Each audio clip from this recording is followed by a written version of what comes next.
E pessoal, como é que vocês estão? Dando continuidade ao nosso vídeo aula, e espero que vocês estejam bem em casa e assistindo todas as aulas. Vamos falar agora sobre o aparelho reprodutor feminino. Então, na última aula eu falei sobre a estrutura do aparelho reprodutor masculino, né? Onde ocorre a produção de hormônios sexuais, onde ocorre a produção dos espermatozoides, qual é o caminho que eles fazem, qual é a função de cada uma das estruturas, né? Então, lá o epidídimo, que armazena os espermatozoides, o canal diferente, que conduz os espermatozoides até a combinação entre o aparelho reprodutor masculino e feminino, ou masculino, e o aparelho urinário masculino, que combina lá na uretra, que é a saída da urina e do espermatozoide, né, do sêmen. Então a gente tem esse órgão compartilhado entre dois sistemas no corpo masculino, que não ocorre no corpo feminino. Falei lá um pouquinho da função da próstata, falei da função da vesícula seminal, falei do pênis, da estrutura do pênis, como é que o pênis ocorre a ereção do pênis, como ele se torna flácido, a estrutura externa do pênis, né? E falei um pouquinho lá da vasectomia, né, que é aquela cirurgiazinha para a pessoa optar por não ter mais filhos, certo? Hoje a gente vai começar a falar sobre a estrutura e as funções do aparelho reprodutor feminino. Aqui eu vou falar algumas coisas a mais, porque tem mais detalhes do aparelho reprodutor feminino. Então, falar do aparelho reprodutor feminino, falar também no final da aula sobre a estrutura lá das glândulas mamárias, né, da produção do leite, e vou falar também do gameta feminino do óvulo, falar um pouquinho sobre ele, certo? Então vamos lá começar essa aula aqui mais rapidinho. Então vamos aqui, para que vocês conseguem observar aqui a estrutura do aparelho reprodutor feminino, certo? Então tá aí, toda essa estrutura é interna, ou seja, toda a estrutura interna fica aqui nessa região do abdominal, certo? Na parte mais inferior do abdômen, mas aqui fica dentro dela, ela pode ficar dentro, não tem nenhum problema, diferente lá do aparelho reprodutor masculino. Eu falei que uma parte dele fica fora da cavidade abdominal, que é o testículo, né, que fica lá dentro do saco escrotal, que ele precisa estar a uma temperatura um pouco mais baixa do que o interior do corpo, para que tenha a produção normal dos espermatozoides, certo? Então aqui, vamos começar aqui pela parte, essa partezinha branquinha aí dentro, hein, que são os ovários. Então a gente tem dois ovários, o ovário direito e o ovário esquerdo, assim como os testículos, que a gente também tem dois testículos, né? O direito e o esquerdo. Então os ovários, assim como os testículos, eles vão ser responsáveis pela produção dos hormônios sexuais, aqueles hormônios que vão ser responsáveis pelo desenvolvimento das características sexuais secundárias femininas. Nesse caso aí, né, quais eram aquelas características que eu falei? Regulação do ciclo menstrual, enlarguecimento dos quadris, desenvolvimento dos seios, desenvolvimento das glândulas mamárias, certo? Como exemplo, surgimento dos pelos pelo corpo, os pelos pubianos, pelos nas axilas, vão ser regulados por esses hormônios sexuais. Eles são produzidos em ambos os ovários. Essa produção ela se inicia lá no início da puberdade, ou seja, iniciou lá na puberdade, lá na faixa dos 11, 12 anos, começa o acréscimo da produção desses hormônios sexuais, e aí, como eu falei lá na aula, na segunda videoaula, então no caso do corpo feminino, esses hormônios eles começam a ser produzidos em uma taxa elevada, ou seja, eles não vão ser a sua taxa de produção não vai aumentando aos poucos durante os anos, como acontece no aparelho reprodutor masculino. Elas já vão sendo produzidas em taxas em curto prazo, ou seja, aumenta a taxa de produção em um curto prazo. Em um curto prazo, então, no caso, estou me referindo ao tempo. Então, as meninas elas tendem a desenvolver suas características sexuais mais rápido do que comparado com os meninos da mesma faixa etária, certo? Porque nos meninos vai sendo produzida a testosterona, vai aumentando aos poucos. Veja que isso no geral, certo? Tem variações, ou seja, às vezes tem meninas que demoram mais tempo para desenvolver suas características sexuais secundárias, mas na média acontece mais rápido em comparação aos meninos, mas tem a variação de um indivíduo para o outro, certo?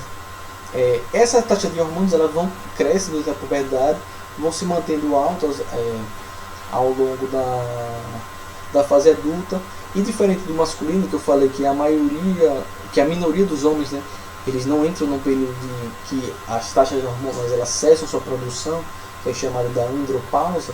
No caso do aparelho reprodutor feminino e das mulheres, se referindo, no caso estou me referindo ao sexo biológico, elas quando chegam na idade adulta, entre os 45, 40, 50 anos, as taxas de produção de hormônios sexuais elas diminuem a tal ponto, às vezes elas cessam, que esse é o período que chama do período da menopausa, ou seja, é o fim do período de produção dos hormônios sexuais, é o fim do ciclo menstrual, ou seja, é o fim da liberação dos gametas. Então, a partir desse período aí que a pessoa entra na menopausa, ela, por exemplo, não pode mais gerar mais filhos, certo? Ela não libera mais os gametas, ou seja, as células reprodutoras, e os hormônios sexuais delas não são produzidos mais. E aí, nesse caso, a grande maioria das mulheres entram no período da menopausa, né? É o inverso do aparelho reprodutor masculino, né? Enquanto no corpo masculino poucos são os que entram na andropausa, no feminino é o inverso, a maioria é que entra no período da menopausa, algumas poucas que não entram ou entram mais tardiamente, na faixa de 70 e 80 anos. Se vocês pensarem na internet, você vê vários casos de mulheres com a faixa de mais de 70 anos tendo filhos, né? Se elas estão conseguindo engravidar nesse período, é porque elas não entraram na menopausa, ou seja, elas continuam liberando gametas, elas continuam produzindo seus hormônios sexuais, mesmo que numa taxa menos elevada, mas continuam. Então ela não entrou no período da menopausa. Muitas vezes no período da menopausa, assim como da andropausa, como você cessa a produção desses hormônios sexuais, várias características começam a se desregular no seu corpo. Tem casos de pessoas que passam pela menopausa ou pela andropausa e seguem a vida normal, assim, sem nenhuma alteração. Já outras pessoas sofrem bastante, né, às vezes com taquicardias, né, ou seja, aceleramento dos batimentos cardíacos, às vezes com muitas sensações de calor, às vezes tontura, enxaqueca por um longo período. Aí tem pessoas que buscam tratar isso com reposição hormonal, ou seja, elas ficam ingerindo hormônios sintéticos, né, como remédios, para continuar tendo aquelas taxas de hormônio no corpo, principalmente para passar essas sensações ruins, né, de calor, às vezes de náusea, às vezes tem pessoas que têm tonturas frequentes, muitas dores de cabeça, sensação de calor, né? Tem pessoas que não sentem nada, assim, não tem uma sensação. Então tem pessoas que às vezes tomam essa reposição hormonal para que essa sensação ruim passe, né? Outras fazem outros tratamentos alternativos, com chares e ervas. Tem uma plantinha que é chá de camomila, né, da plantinha que é a amora, né, chá com as folhas da amora. Tem gente que diz que ajuda bastante nesse período de menopausa, mas aí tem variação de uma pessoa para outra. Tem gente que não sente nada na menopausa, e tem gente que sente um pouco de tudo, e tem mais, sofrem bastante, um pouco mais, algumas pessoas sofrem bastante no período da menopausa, certo? Isso tudo está falando sobre a função hormonal de produção de hormônios dos ovários. Mas nos ovários é o que encontramos também onde foram produzidos os gametas femininos, que no caso são os ovários, ou no caso são os óvulos, ou que também chama das células ovo. Veja, quando eu falo que foram produzidos, é que tem uma diferença fundamental no aparelho reprodutor feminino para o masculino, que é o que? No masculino, vocês viram lá que é durante a puberdade que se inicia a produção dos espermatozoides. E os testículos, eles sempre estão produzindo os novos espermatozoides. Inclusive aqueles que não são ejaculados, eles são absorvidos e vão ser sempre novos espermatozoides são produzidos. No aparelho reprodutor feminino é diferente. Assim que a pessoa nasce, ela já nasce com todos os óvulos que ela vai liberar ao longo da sua vida, certo? Então já nasce, a bebezinha ela já nasce com todos os gametas, todas as células ovo, todos os óvulos dentro dos seus ovários. Não é o óvulo maduro, ele é um óvulo num estágio primário, que só termina ele vai terminando seu desenvolvimento a cada novo ciclo menstrual, né? Então a cada novo ciclo menstrual o óvulo ele se torna maduro e ele é liberado a cada ciclo menstrual. Então o primeiro óvulo ele vai ser liberado lá como eu falei, lá no início da puberdade, ou seja, quando se inicia o primeiro ciclo menstrual. Ou seja, pouco antes da primeira menstruação acontece o primeiro amadurecimento do óvulo e sua liberação. Esse processo que o óvulo ele fica maduro e sai do ovário é o que a gente chama de ovulação. Então a ovulação é esse período em que o ovário ele libera o óvulo, certo? Quando o óvulo se torna maduro, ele libera, ou seja, esse momento que o óvulo sai do ovário é o período que a gente chama de ovulação. Quando se inicia as ovulações, ou seja, quando se inicia o que a gente chama do ciclo menstrual, é sinal de que aquela pessoa ela já pode engravidar, certo? E aí é um cuidado bastante importante que tem que ter, principalmente na fase da adolescência, porque por mais que você já esteja ovulando, ou seja, liberando óvulos, o seu corpo ainda não terminou o desenvolvimento de suas características secundárias. Então, uma gravidez indesejada, como deve ser, né, na adolescência, ela é bastante perigosa porque o corpo ele ainda não tem o seu preparo fisiológico e morfológico, isso só tratando da questão biológica, mas também tem a questão do desenvolvimento psicológico, né? Lembre que esse período da puberdade é o período também da adolescência, que é aquele período que a gente tem aquelas várias questões de descoberta e de autoconhecimento, né? E aí é bastante perigoso uma gestação nesse período, certo?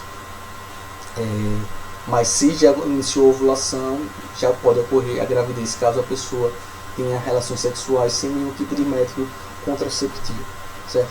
Então, em via de regra, a cada ciclo menstrual, ou seja, a cada período de ovulação, a pessoa libera um óvulo, seja do óvulo direito, seja do óvulo esquerdo. Então ela vai liberar a cada gestação um óvulo, certo? A não ser quando ocorrem os processos que a gente chama de poliovulação, ou seja, existe o caso que a pessoa pode liberar no caso da poliovulação, ela pode liberar 2 ou mais óvulos, certo? Seja do mesmo ovário, seja de ovários diferentes. Ela pode liberar 2 óvulos, um de cada, ou 2 do mesmo ovário, certo? Nesse caso aí a gente chama de poliovulação, ou seja, libera mais de um óvulo. E quando acontece essa liberação de mais de um óvulo, e acontece uma relação sexual sem nenhum método contraceptivo, aí pode acontecer um dos casos de formação de filhos gêmeos, certo? No caso, nesse caso aí serão os gêmeos que a gente chama de gêmeos diferentes. Mas a gente vê mais pra frente uma aula sobre o processo de formação de gêmeos, certo? Então o que acontece aí? Quando o óvulo se torna maduro, ele é liberado pelos ovários, tá vendo lá no esqueminha branquinho o ovário. Quem captura esse ovário liberado pelo óvulo são essas estruturazinhas que estão bem coladinhas dos ovários, que a gente chama de fímbrias. As fímbrias parecem os dedinhos. A função delas é capturar o óvulo que é liberado no ovário após o processo de ovulação, certo? Então a fímbria ela vai lá, capta o óvulo e aí ela vai conduzir o óvulo por esse grande canal aí que a gente chama de tuba uterina. Tuba uterina ou é um nome mais recente, mas antigamente chamava de trompa de falópio. Então se vocês encontrarem falando de trompa de falópio ou tuba uterina, aí está se referindo à mesma estrutura, certo? Aí é a mesma coisa, tuba uterina ou trompa de falópio.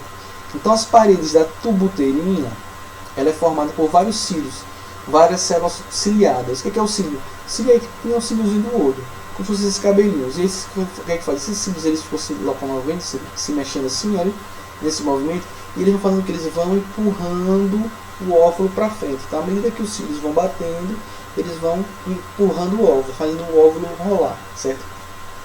O que é importante saber da tuba uterina? Ela vai conduzir o óvulo até aquela estrutura do meio que a gente está vendo aí, que é o útero, certo? O que é que acontece na tuba uterina? É na tuba uterina que acontece a fecundação, ou seja, o espermatozoide ele encontra o óvulo, penetra o óvulo e se funde com o óvulo durante o percurso que o óvulo está fazendo na tuba uterina. Se o óvulo ele passar na tuba uterina e ele não encontrar o espermatozoide, dali para frente ele não acontece mais fecundação, certo? Então a fecundação ela só vai acontecer no período em que o óvulo está em trânsito pela tuba uterina. Depois que ele passa da tuba uterina, que ele cai pelo útero, se ele encontrar o espermatozoide, a fecundação já não acontece mais, já não acontece a gravidez, certo? Então na tuba uterina é onde ocorre a fecundação do espermatozoide. O espermatozoide ele precisa encontrar o óvulo durante o momento em que o óvulo está passando pela tuba uterina. aí acontece a fecundação. Então é na tuba uterina, ou seja, nas trompas de Falópio, que ocorre a fecundação, caso, obviamente, tenha ocorrido uma relação sexual sem nenhum tipo de método contraceptivo, certo? Então vamos seguindo lá. Então, seguindo na tuba uterina, a gente tem essa grande estrutura aí no meio central, que é o que a gente chama de útero. É no útero que ocorre o desenvolvimento embrionário e que ocorre o desenvolvimento do feto, ou seja, é onde se desenvolve o bebê durante o período gestacional. Então, caso o espermatozoide encontre o óvulo na tuba uterina e ocorra a fecundação, é no útero que vai se desenvolver o embrião, depois o feto, até o desenvolvimento do bebê no final da gestação, certo? Então o útero ele é um órgão elástico, ele consegue aumentar de tamanho à medida que vai se desenvolvendo o bebê dentro dele, correto? Certo? Onde é que se fixa esse bebê? No caso, esse embrião, o bebê só no final, certo? Então a gente vai ver lá que o útero ele é formado por várias paredes. Está vendo as paredes rosinhas? Então lá o fundo do útero, tá vendo? Tem essa rosinha mais clarinha, que é o miométrio. O miométrio é o músculo do útero, certo? É o músculo que é responsável pelas contrações uterinas. Então as cólicas menstruais, elas acontecem por quê?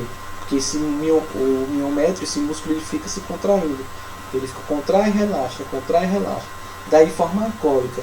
É da mesma forma quando o bebê está pronto para nascer, que ocorrem as cólicas para o nascimento do bebê, também é esse músculo. O miométrio ele fica fazendo as contrações para fazer a expulsão do bebê do útero. Certo? Obviamente que as cólicas do parto são infinitamente mais fortes do que as cólicas menstruais. Certo? Mas por que esse músculo ele faz isso? Tudo bem, dá para entender que é quando a pessoa está grávida e chega aos 9 meses para o bebê sair, ele faz essa movimentação, essa contração para ele ajudar na saída do bebê. Mas por que ele faz isso durante um período, ao final lá do ciclo menstrual, lá nas cólicas menstruais? Tem um miométrio, tá vendo aí? E esse rosinha mais escuro dele, a gente tem aqui também o endométrio. O endométrio, ele é um tecido extremamente vascularizado. Isso quer dizer o quê? Que ele é rico em vasos sanguíneos, certo? Em artérias e veias. O que acontece? Durante o ciclo menstrual, durante todo o ciclo menstrual, o endométrio ele aumenta de espessura, ou seja, ele vai ficando cada vez mais grosso, mais grosso. Ele vai aumentando de tamanho, tanto ali na região do fundo como nas regiões laterais do útero. Então esse endométrio, quando vai passando os dias lá, a pessoa menstruou, passou a menstruação, esse endométrio ele vai aumentando de tamanho. Por que ele faz isso?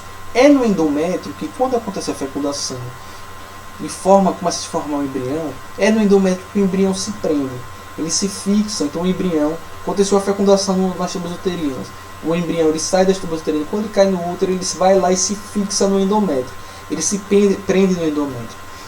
Então o embrião ele se desenvolve preso às paredes do útero, certo? Então o embrião vai se desenvolvendo lá, formando o feto, ou seja, o feto ele fica preso à parede do útero, preso ao endométrio. Então o endométrio ele vai ficando mais largo para poder absorver o embrião quando ele se fixa nele, certo? Para ele poder dar suporte ao embrião. Esse processo em que o embrião se prende no endométrio, a gente chama de nidação. Nidação. Então a nidação, que o embrião ele cava o endométrio e fica preso nele, certo? Deu para entender isso? Espero que você tenha entendido até aí. Então todo ciclo menstrual, a parede do endométrio ela cresce e é o que acontece. Caso ocorra a nidação, ou seja, o embrião se prende à parede do útero, a pessoa está considerada ali no início da gravidez, ela está grávida. Se a pessoa não teve relações sexuais, se a pessoa tem relações sexuais com métodos contraceptivos, ou seja, não ocorre a fecundação, o que acontece? Ao final do ciclo menstrual, como não ocorre a gravidez, ou seja, como não ocorre a nidação, já que não teve fecundação, essas paredes que a gente chama de endométrio, elas se soltam e saem. É isso que forma a menstruação. A menstruação, aquele sangue que sai, na verdade são as paredes do endométrio que se soltam, já que não ocorreu a gravidez, certo? Então o miométrio ele começa a fazer contrações para que essa parede que está espessa ela se solte e saia. Então sai no formato de sangue. Por quê? Sai com sangue por quê? Porque o endométrio ele tem muitos vasos sanguíneos. Porque como ele está preparado para receber o embrião e proteger e nutrir o embrião, certo? Então ele precisa ter muitos vasos sanguíneos para oxigenar o embrião, ou seja, para levar oxigênio para o embrião, nutrientes, até antes de se formar a placenta, certo? Então é meio que todo o ciclo menstrual, o útero e as paredes do útero, eles se preparam para desenvolver uma gestação, certo? Então, quando não ocorre nidação, essas paredes só se soltam a partir das contrações do miométrio e saem no formato da menstruação, certo? Ah, professor, e qual é a diferença que quando o embrião se prende, essas cólicas não acontece essa liberação do endométrio? Quando ocorre a nidação, ou seja, a fixação do embrião no endométrio, ele lança um sinal hormonal no corpo da mulher e elas começam a produzir uma série de outros hormônios, como por exemplo a ocitocina, os hormônios da gravidez, que eles impedem a contração do miométrio. Por isso, quando a pessoa faz o teste de gravidez por um exame de sangue, ele capta esses hormônios que só são produzidos quando acontece a nidação, certo? Então a nidação ela impede esse processo de contração do miométrio e consequentemente a expulsão do embrião junto com o endométrio, que seria o que a gente chama de um processo de aborto natural, certo? Espero que vocês tenham conseguido entender até aí, certo? Os processos de desenvolvimento embrionário a gente vê nas aulas mais para frente. Então, logo abaixo ali do útero, a gente vai ter o que a gente chama do colo do útero, certo? O colo do útero é uma passagem bem pequenininha, assim, olha, vocês conseguem ver, bem pequenininha, no máximo assim, 1 centímetrozinho. Ele é uma passagem que ele é bem pequenininho, só para permitir a saída do endométrio quando ocorre a menstruação, ou para permitir a entrada do espermatozoide, certo? Então, o espermatozoide ele consegue passar aí pelo colo do útero. Aí vocês se gostam de assistir muita série de médico que vê lá, ou quando fala a pessoa está no período de parto, diz, ela está tem 2 centímetros dilatado, 3 centímetros dilatado. Onde é que acontece essa dilatação? Essa dilatação ela ocorre justamente no colo do útero. Quando começa o período de parto, o processo de parto, o colo do útero ele vai se dilatando, ou seja, ele vai aumentando de tamanho para permitir que a cabeça do bebê passe, ou seja, que o bebê passe, né? Como o bebê, a maior parte dele é a cabeça, então ele tem que dilatar pelo menos até 10 centímetros. Então o corpo vai se enlarguecendo, né? O quadril vai se enlarguecendo, os ossos vão se afastando e o colo do útero vai abrindo para que o bebê ele consiga passar. Então quando fala dessa dilatação, é a dilatação do colo do útero para permitir a passagem do bebê segura do bebê, senão o bebê não ia conseguir passar, né? O bebê não passando, aí teria que fazer a cirurgia, né? Que é a cesariana, que a gente vê mais pra frente quando eu for falar dos tipos de parto, certo? Então logo abaixo do colo do útero a gente vai ter o canal vaginal, né? É um canal que varia entre 15 a 18 centímetros, varia de pessoa para pessoa. Tem pessoas que têm um canal vaginal mais curto, tem pessoas que têm um canal vaginal mais profundo. E aí é o local onde vai acontecer a cópula, né? Ou seja, é o local onde vai ter a penetração do pênis durante um processo de uma relação sexual. No caso heterossexual aí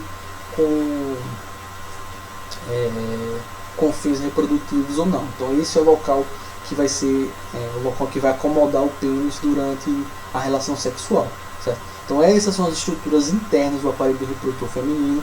Vamos falar agora das estruturas internas das estruturas externas do aparelho reprodutor feminino, assim como a gente falou do masculino, certo?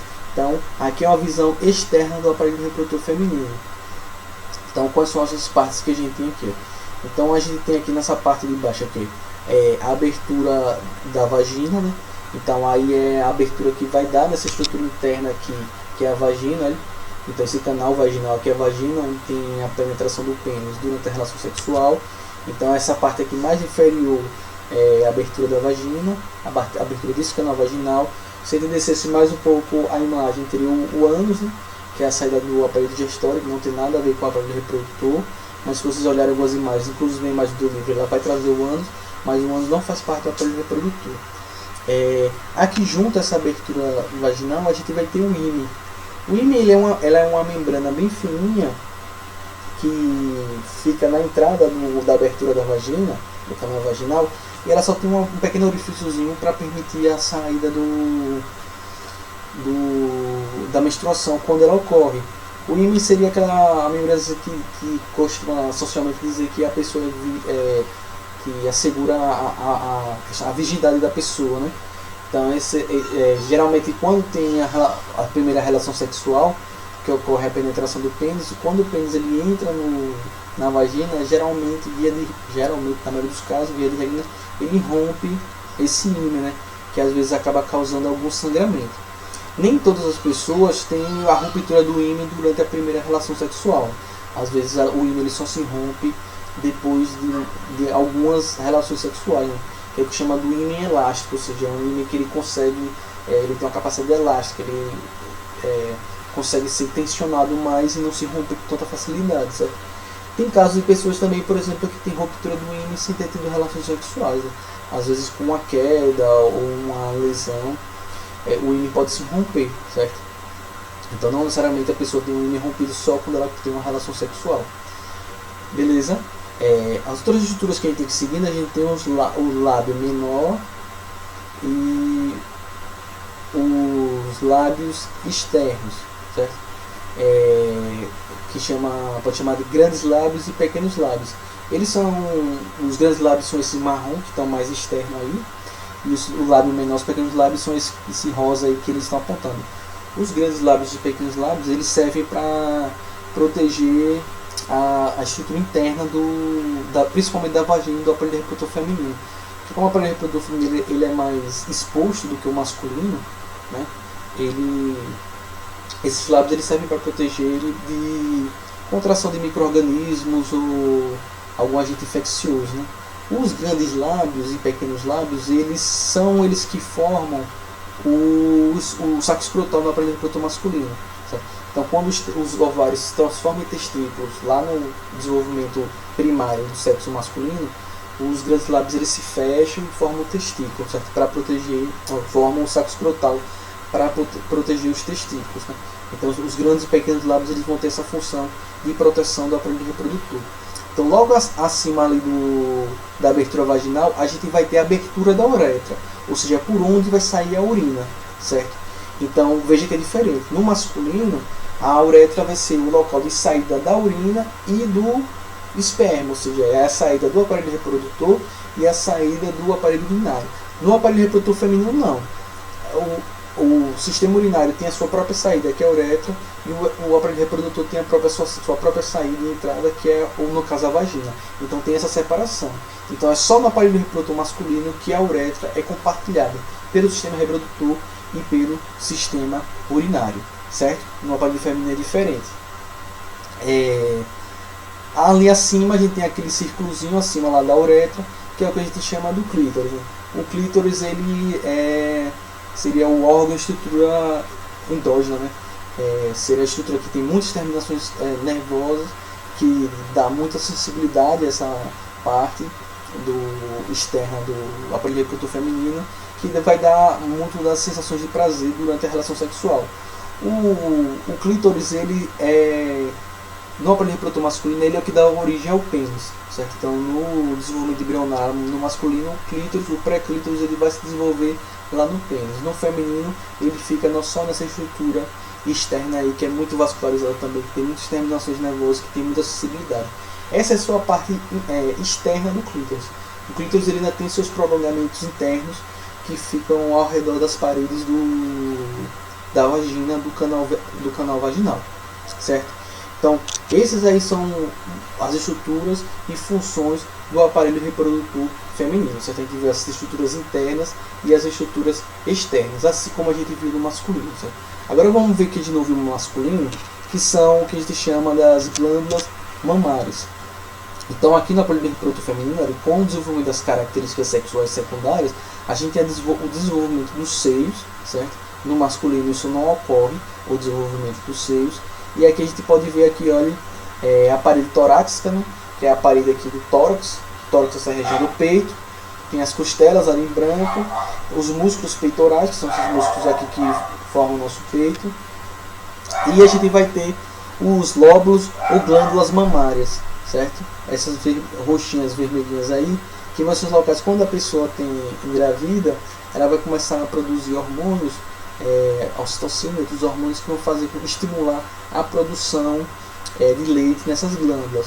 Então, a partir da produção de leite, do estímulo de sucção do bebê lá no mamilo, né? Então o mamilo é essa ponta do peito aqui, né, do seio, e tem a auréola que tanto no masculino como no feminino a gente tem. Então a partir do mamilo, o mamilo ele se liga a esses ductos de leite, esses canais que saem das glândulas mamárias, e a partir do leite ele vai ser expelido a partir do mamilo, certo? Ao redor do seio, que desenvolve o seio, na verdade ele é formado por tecido adiposo. O que é tecido adiposo? É um tecido que armazena gordura. Então os hormônios sexuais femininos eles estimulam o acúmulo de gordura nessa região do seio, por isso que o seio ele se desenvolve. E ele faz isso para poder acomodar bem as glândulas mamárias, né? Que aí no caso está se referindo aos lóbulos mamários e aos ductos de leite, ou seja, ele acomodam toda essa estrutura para que elas consigam se desenvolver da melhor forma possível, certo? Apesar que o aparelho no corpo masculino, essa estrutura não se desenvolve dessa forma, mas a gente apresenta, no caso eu sou masculino, né? A gente apresenta também esses glândulos mamárias, tudo certo. Se você, por exemplo, tomar alguns remédios que estimulam a produção de leite, até uma pessoa do sexo masculino pode liberar leite em pequenas quantidades, mas pode sim. Da mesma forma que tem uma coisa que é muito que as pessoas não sabem, é porque um dos tipos de câncer mais comum que ocorre nas mulheres é o câncer de mama, é o câncer que atinge essa região das glândulas mamárias, né? Mas o que muitas pessoas não sabem, e é importante trazer essa informação para vocês, é que câncer de mama também ocorre em pessoas do sexo masculino, certo? Então também tem que ter cuidado, não só as mulheres têm que ter cuidado com esse tipo de câncer, os homens também, porque a gente também tem essas glândulas mamárias no nosso corpo. E a gente também pode ter a formação de células cancerígenas nessa região e ter câncer sim, senhor, certo? Então câncer de mama não é exclusivo das mulheres, é comum, ela é mais comum nas mulheres, mas ela também acontece nos homens, certo? Assim como tem um outro tipo de câncer, já que eu estou falando de câncer aqui, vou voltar aqui na imagem, que é o câncer que ocorre no colo do útero. Se você arreda no colo do útero, pode se desenvolver um câncer que é bem famoso, que é o câncer do colo do útero. Ele pode ocorrer por questões genéticas, mas ele pode ocorrer muito por culpa de um agente infeccioso, que é o vírus do HPV. O vírus do HPV ele pode ser transmitido a partir das relações sexuais sem camisinha, certo? Então, os homens eles têm HPV, podem ter HPV, mas no corpo deles o vírus do HPV ele não causa nenhum tipo de alteração, mas ele pode ser o homem pode ser um agente transmissor desse vírus. No corpo da mulher esse vírus ele pode causar alterações genéticas nas células do colo do útero e desenvolver o câncer do colo do útero. Por isso que é fundamental os adolescentes, tanto os meninos quanto as meninas, tomarem a vacina contra o HPV para evitar esse tipo de câncer, certo? Que por mais que nos meninos não cause nada, mas eles podem passar esse vírus para as meninas durante uma relação sexual sem o uso de camisinha, certo? Então essa é a estrutura aqui das glândulas mamárias, e aqui eu vou falar um pouquinho da estrutura do óvulo. Então aqui a gente tem a célula do óvulo, está lá o núcleo, com os cromossomos que vão estar lá dentro, os cromossomos que a gente, no caso, cada um herdou de sua mãe, o citoplasma, né, que é o líquido que preenche o núcleo, e aqui tem aquelas duas coisas que eu falei a vocês, que são aquelas barreiras protetoras do óvulo, para proteger, ou seja, quando o óvulo ele vai sendo transportado pelos cílios lá na tuba uterina, para ele não sofrer nenhuma lesão, ele tem essas estruturas aí, a corona radiada e a zona pelúcida. Então, quando o espermatozoide atinge essas áreas, ele não consegue penetrar a corona radiada e a zona pelúcida. Então, é aí que ele libera do acrosoma as enzimas destroem essas camadas aí e permitem que o espermatozoide penetre e ocorra a fecundação, certo? Depois que o espermatozoide ele entra no óvulo, só a cabeça dele, lembra que a peça intermediária fica, a membrana do óvulo ela se trava de tal maneira que não permite a entrada de outro espermatozoide. Então só entra um espermatozoide por fecundação, certo? Depois que o primeiro espermatozoide passa, a membrana se fecha, ela se torna rígida de tal forma que outros espermatozoides não entram. Às vezes pode acontecer, raramente, que chama de polispermia, ou seja, o espermatozoide, mais de um espermatozoide entra. Mas aí no caso, quando entra mais de um, esses espermatozoides a mais que entram, eles são destruídos pelas estruturas de defesa do óvulo. Então só um espermatozoide consegue, ou seja, só o núcleo do espermatozoide consegue se combinar com o núcleo do óvulo, assim formando o processo de fecundação, certo? Então essas foram as estruturas internas e externas do aparelho reprodutor feminino. Espero que vocês tenham conseguido entender. Na próxima aula a gente vai dar prosseguimento ao conteúdo. Vamos falar sobre o ciclo menstrual, as principais etapas do ciclo menstrual, e falar também sobre o processo de fecundação e formação do embrião, certo? Espero que vocês tenham entendido. Lavem suas mãos, se cuidem, e ao final do vídeo tem meu e-mail no Instagram. Mandem suas dúvidas que eu vou respondendo para vocês. Até mais e fiquem bem.